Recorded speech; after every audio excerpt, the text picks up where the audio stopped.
YouTube. Pongo mi pastel en medio.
Ini mau dia coba bikin aku.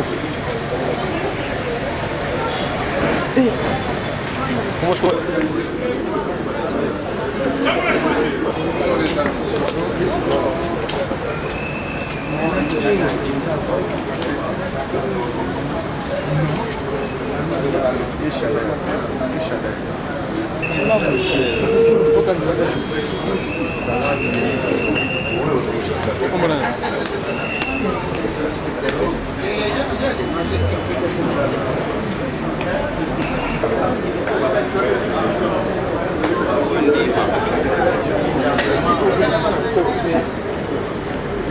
Sina kubiangala kata sini zela.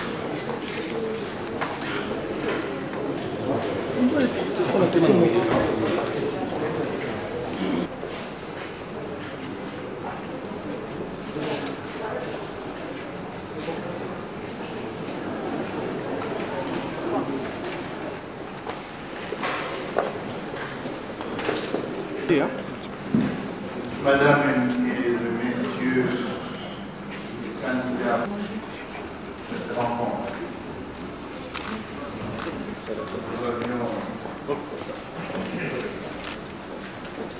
et c'est ce que nous, à 11 h, et c'est ce que nous je vous souhaite à chacun la bienvenue au siège de la plénière de la CENI. Répondu à notre invitation pour la CENI et les candidates vous féliciter. Chacun ce qui les concerne. Deux compétitions que nous voulons faire. L'objectif de ces informations électorales. Un d'entre vous sera investi pour présider au jeu. Responsable. Respectif. Président de la République de l'opposition. Ce jeudi 4 octobre 2018, les candidats de l'opposition politique venons de prendre part à une réunion dite d'échange convoquée par le président de la CENI à l'attention de tous les 21 candidats à la présidence de la République. À cette occasion, nous avons présenté nos préoccupations majeures en rapport avec le processus électoral en cours. Il s'agit notamment 1. La problématique de la machine à voter, qui est une modalité de vote électronique interdite par la loi électorale lors du processus en cours. Article 237 ter est introduite d'autorité par la CENI, ce qui est inacceptable. 2. Le nettoyage du fichier électoral qui, selon l'autorité de l'OIF, contient plus de 10 millions de cas d'irrégularité sur les 40 millions 24 000 présentés comme enrôlés. Sur ce point, la décision numéro 001 bis bar CENI du 18 février 2018 portant mesure d'application de la loi électorale en son article 18 souligne clairement avec pertinence et clairement ce qui suit pour les cas des enrôlés irréguliers ainsi que ceux des personnes enrôlées avec dissimulation des incapacités. La CENI prend les mesures conservatoires de radiation complète de ces personnes dans le fichier électoral. La même décision oblige également la CENI à publier la liste des électeurs radiés pour cause d'enrôlement ou toute autre irrégularité. Cette exigence légale de la loi doit être respectée. 3. Le financement du processus électoral et du plan de décaissement à ce jour, ainsi que de la transparence des élections à l'absence des observateurs internationaux. 4.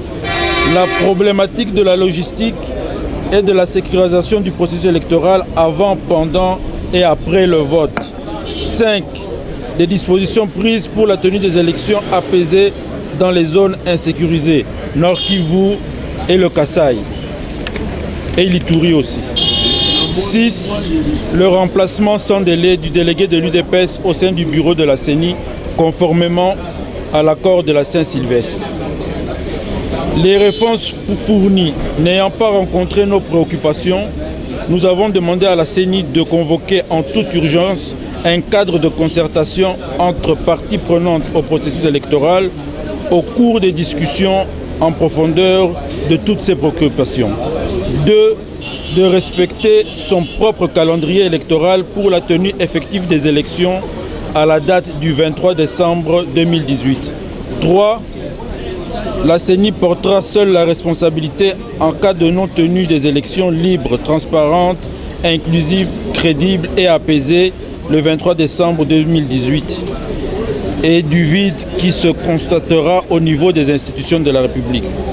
En attendant, l'opposition invite le peuple congolais à rester vigilant, mobilisé et le cas échéant prêt à faire usage de l'article 64 de la Constitution pour s'opposer à toute parodie d'élection et sauver notre démocratie en péril. Fait à Kinshasa le 4 octobre, les candidats Martin Fayoulou, Vital Kamerhe, Freddy Matungulu, Félix Tshisekedi.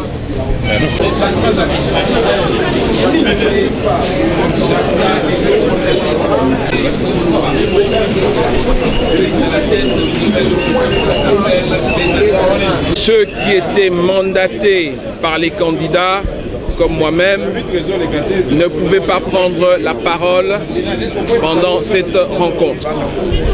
Cependant, cela ne m'a pas empêché, de manière la plus sage possible, d'interpeller M. Nanga par rapport à cette position qui évidemment n'avait aucun sens. Le constat des conclusions de cette première rencontre sont les suivants. Premièrement, sur les 21 candidats représentés en ce jour, 18 sont formellement contre la machine à voter. Ce qui veut dire que seuls 3 candidats soutiennent encore cette formule qui est non seulement rejetée par la très large majorité des candidats, mais évidemment par la population congolaise. Je tiens à faire remarquer que M. Corneille Nanga, suite à l'abus de pouvoir qu'il a manifesté à notre égard, a également demandé au staff de la CENI de ne pas autoriser à l'avenir ma présence dans ce bâtiment. Je tiens à rappeler que les bâtiments de la Commission électorale nationale indépendante sont des biens de l'État congolais. Et a fortiori, en tant que candidat à la députation nationale, je suis dans mes pleins droits d'entrer dans ces bâtiments et d'en sortir selon les dispositions des horaires de ce lieu. Ainsi donc, non seulement devant la place publique, mais également devant les institutions judiciaires de l'État, afin que ces derniers puissent se prononcer sur cette attitude. Ça n'a servi à rien du tout parce que nous n'avons traité aucune question profonde. Je pense qu'il était juste question d'associer les visages des gens avec leur nom. La réaction serait d'encourager la CENI qui a bâti un bon travail, que les élections se tiennent le 23 décembre 2018 comme prévu, le calendrier. Ainsi, nous ne pouvons pas accepter faire des reports sur report des élections en RDC sans motif valable. La population congolaise est totalement fatiguée de reporter sans motif les élections. Je crois que nous devons aller aux élections le 23 décembre. Ou sans machine, nous devons aller aux élections. Tout est expliqué très bien par la CENI. Ceux-là qui cherchent à décourager la population ou déranger le processus électoral en RDC cette année ont leur cahier caché. Donc ils ont leur motif qui n'est pas pour la population. Apparemment, cette question a été réglée pour vous parce que le droit électoral, est-ce que vous êtes satisfait? Non, pas du tout. Déjà dans la présentation de la CENI, il y avait beaucoup de confusion et beaucoup de contradictions. Donc le président de la CENI nous a donné des réponses sur base des rumeurs. Il a évoqué les réseaux sociaux, chose qu'on n'a pas appréciée. Et nous avons posé nos questions, mais il n'a pas répondu à toutes nos questions. Et il a promis de répondre convenablement à ces questions-là à la prochaine réunion. Et tous les candidats, bien sûr, se sont plaints sur le traitement positif que reçoit le candidat du FCC. Il a pris note, il a dit qu'ils vont faire leur plaidoyer pour que la loi soit respectée par rapport à tous les candidats. C'est vrai qu'ils ne vont pas retirer ces avantages-là du candidat du FCC, mais ils vont s'assurer à ce que tous les candidats puissent avoir les mêmes avantages, vu que la loi les prévoit déjà. Vous pensez vraiment, après cette réunion, qu'on est parti pour l'harmonisation du début afin d'aller aux élections le 23 décembre? Oui, je suis optimiste, même si tous les candidats, à part celui du FCC, sont contre la machine à voter, tout le monde est d'accord qu'il faut qu'il y ait élection le 23 décembre 2018. Nous sommes tous d'accord sur ce point-là et nous allons travailler de façon à ce qu'il y ait élection le 23 décembre 2018. Seulement, la CENI doit répondre à toutes ces questions-là qui divisent toute la classe politique. Nous avons été choqués d'apprendre par le candidat du FCC qui a clairement dit que le FCC c'était le gouvernement. Donc là, nous confirmons la thèse selon laquelle la CENI est manipulée par le FCC. Mais je crois qu'aux prochaines réunions, nous serons en mesure de résoudre ce problème-là. Il y a eu le problème de financement qui pose aussi problème. La CENI a avoué qu'il n'avait pas tous les moyens décaissés par le gouvernement pour organiser les élections. Peut-être il faut qu'il y ait aussi réunion avec le gouvernement pour qu'on puisse savoir si le gouvernement sera en mesure de décaisser ces moyens-là ou encore nous devons faire appel aux partenaires extérieurs. Merci beaucoup.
Saluer d'abord le fait que le processus est venu.